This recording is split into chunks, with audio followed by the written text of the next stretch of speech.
All right, welcome back. I'm Jared 306, and today I'm going to be speaking about um, comic book movies of the 90s. Now, these are movies that are not DC or Marvel, and there was many of them, some of them great, some of them not so.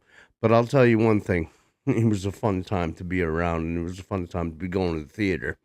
All right, first off, I need to tell you that in the 1970s and the 80s, early 90s, they were making Hollywood would give us some of the most popular comic book movie franchises, such as, Christopher Reeve as Superman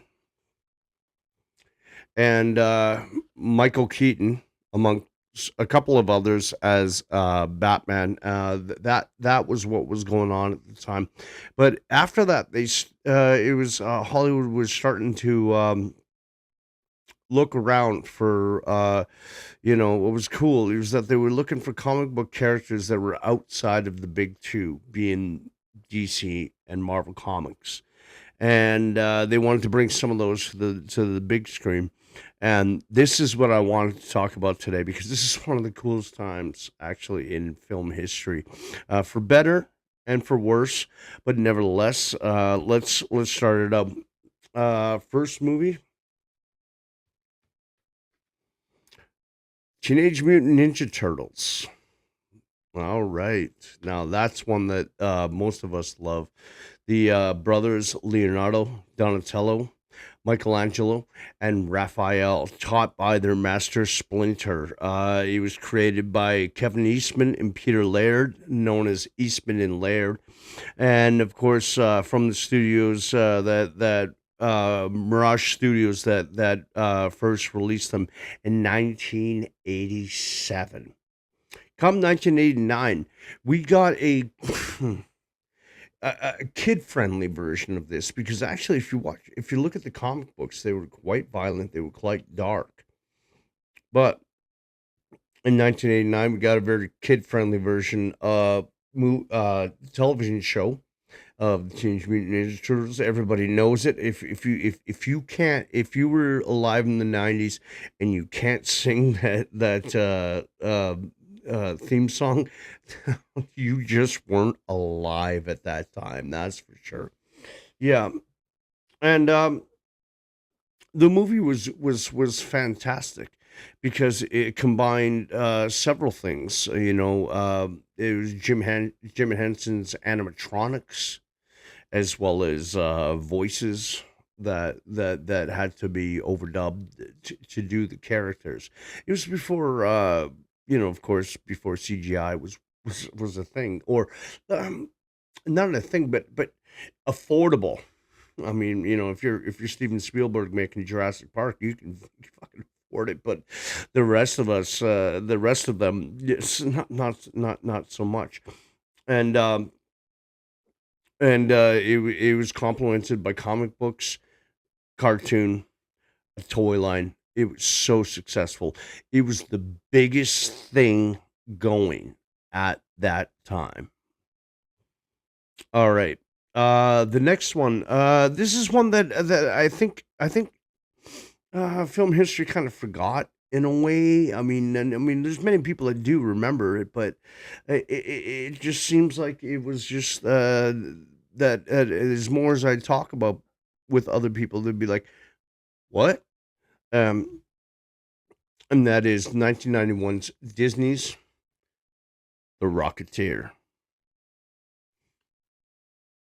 Now, the Rocketeer was created by Dan Stevens, and it was first published by Pacific Comics in 1982. Set in 1938 Los Angeles, stunt pilot Cliff Secord, played by Billy Connolly, accidentally comes into possession with an experimental rocket pack that was created by the genius Howard Hughes and stolen by Nazis. And this was a pre World War II setting, that Disney classic that Secord eventually he becomes the Rocketeer. He becomes something that people champion behind, a person that fights against the Nazis as they're building up before they're actually going into World War II and become as powerful as they did during that time. And now, with a great supporting cast, including Alan Arkin, the the heel of the movie, Timothy Dalton, the former James Bond, and the lovely and most beautiful Jennifer Connelly. I mean, how could you not like her? How could you not like Jennifer Connelly? So it's just like this movie is one that I would definitely would revisit if you haven't seen it yet, or if you haven't seen it in a long time, because really it's just one of those ones that has it has a lot of heart, but it also, you know, it also has a lot of heroism and big stakes. The next the next one that I'm gonna bring you to, very popular, very popular. In 1994, there was a man by the name of Jim Carrey who did 3 movies that were so popular that he became the biggest movie star in the world over the course of just simply 1 year. But, this one, The Mask. The Mask that was created by Mike Richardson and published by Dark Horse Comics. It was followed a character by the name of Stanley Ipkiss, who was a very timid bank teller who discovers an ancient mask that when he wears it at night, it can alter himself and his surroundings, and he becomes kind of a modern Dr. Jekyll, Mr. Hyde type situation where the mask brings your inner desires to life. And at first, Ipkiss just simply wants to be a ladies' man. He wasn't a ladies' man, so he just, he just wants to be a ladies' man. He just wants to get around and, charm the girls and this, and this. But what happens is that eventually he discovers that there's a gangster's plot to rob the bank that he actually works at, and Ipkiss finds a new use for the mask, and that is one of the most unlikely superheroes that you've ever seen. And I'll tell you one thing: this movie was smoking. All right. Next, in 1994, actually was a big year for these movies, so they pumped a bunch of them out. And the next one, this is one that I don't know why not many people know about this one when I mention it, but god damn if it isn't great.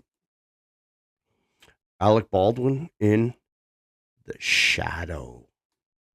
Now, the Shadow was created by Walter B. Gibson and published by Street and Smith. That was the publishing company, and it was first appeared actually as a radio show in 1930. So that's how old it is. Is that before it was a comic book, it was actually a radio show, and some episodes were actually voiced by the great Orson Welles. Yes, that's correct. Um, but it became a printed comic book in about 1931, the next year. Excuse me again. And once, what it's about is that a man that after World War One, he becomes a drug kingpin by the name of Lamont Cranston, played by Alec Baldwin, and he's also a wealthy playboy. But throughout his bad deeds, he's actually given a chance to do good and do good deeds by the talk of the Tibetan holy man that teaches Cranston's the ways to have psychic abilities to hypnotize others and bend their perceptions so that he's invisible except for his shadow. Now, 7 years later, he returns to New York and resumes his lifestyle as a playboy while operating secretly during the evening as the shadow, a vigilante who terrorizes the city's underworld crime bosses. And one thing I love about this one is that every one of the uh, radio shows started off with "Who knows what evil lurks in the hearts of men? The shadow knows." Oh man, no, that one I highly recommend to anybody. If you haven't seen it, you gotta see it. The Shadow is so it's just so overlooked. It's so good. It's so overlooked. Now, the next one, well, this is one of my favorite martial arts films of all time. Well, not necessarily a martial arts film, but it does lean that way. Nevertheless, Time Cop that is create. Here we go. Wait, let me cover that. Let me let me cover that. Time Cop, starring Jean Claude Van Damme. Now, it was created by Mike Richardson, printed by Dark Horse Comics, starring, of course, international superstar, martial arts superstar Jean Claude Van Damme. Now, as Max Walker, he was and it was directed by the absolute visionary, in my opinion, Peter Hyams. Walker's a time cop who's part of the Time Enforcement Commission. Now, he's tasked with stopping others from using time travel, which is now a thing, as a way to change the past or enrich themselves. Now, when he discovers a plot by a senator by the name of Senator McComb, played by the late, great, absolutely wonderful heel in so many movies, Ron Silver, he discovers that he becomes that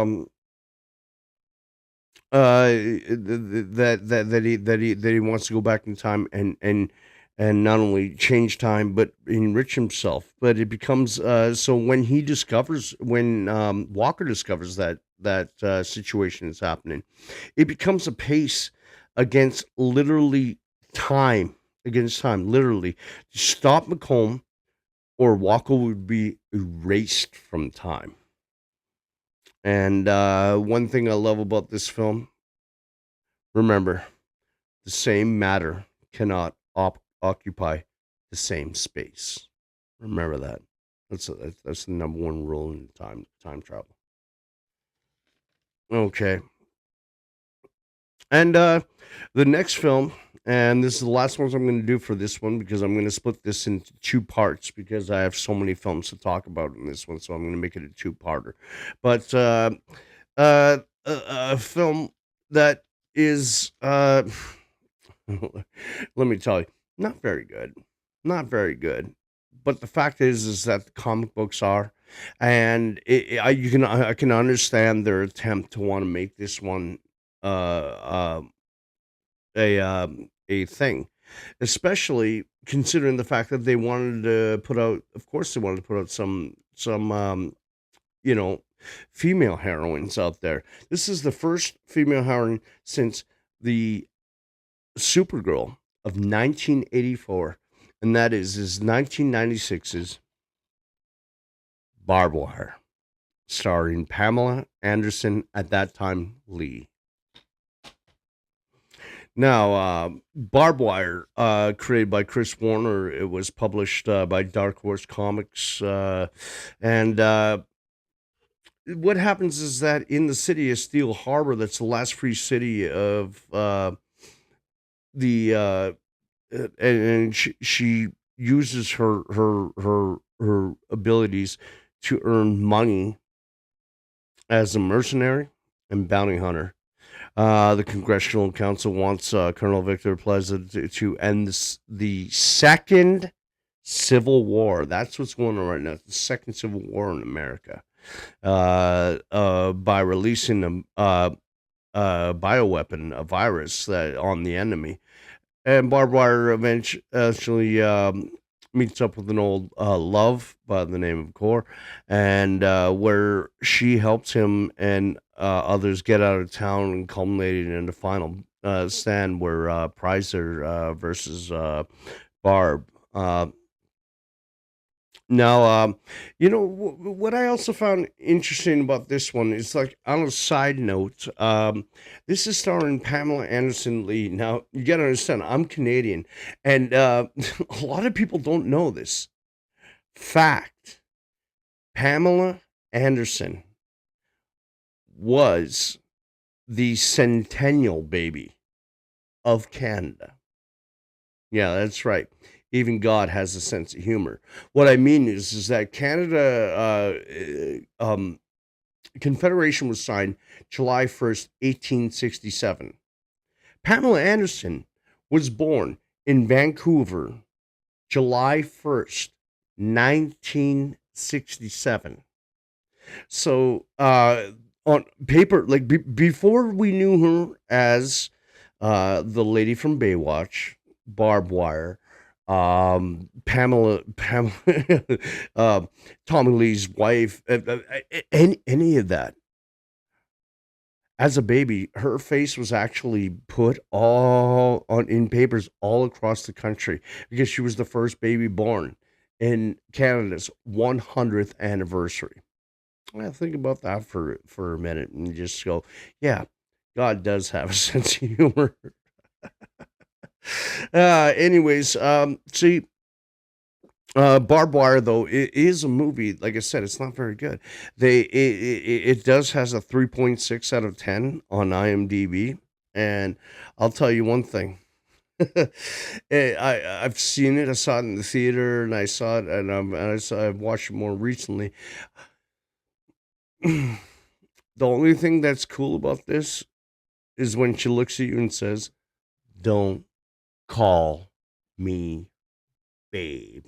And then she throws a stiletto at you, and then it sticks in your head and you're dead.